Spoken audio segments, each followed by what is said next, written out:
আবারও শ্রীলঙ্কার রাজনীতিতে ফিরছে গণবিক্ষোভের মুখে ক্ষমতাচ্যুত হওয়া রাজাপাকসে পরিবার। আসন্ন প্রেসিডেন্ট নির্বাচনে দেশটির বৃহত্তম রাজনৈতিক দল শ্রীলঙ্কা পদুজনা পেরুমনা SLPPর প্রার্থী হচ্ছেন নামাল রাজাপাকসে।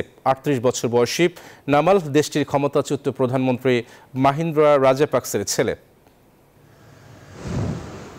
আগামী ২১ সেপ্টেম্বর অনুষ্ঠিত হতে যাচ্ছে শ্রীলঙ্কার প্রেসিডেন্ট নির্বাচন।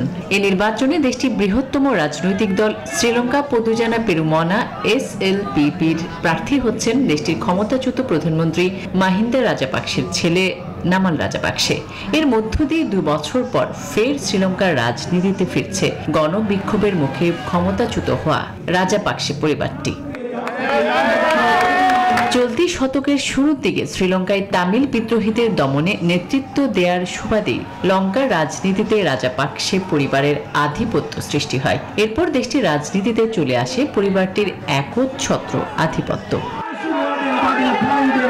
২০০৯ সালে নির্বাচনে SLPPর জয়ের পর দেশটির প্রেসিডেন্ট হন গোতাবায়া রাজাপাকসে এবং প্রধানমন্ত্রী হন তার বড় ভাই মাহিন্দা রাজাপাকসে। এছাড়াও তাদের আরও ২ ভাই ছিলেন তৎকালীন ক্যাবিনেটে।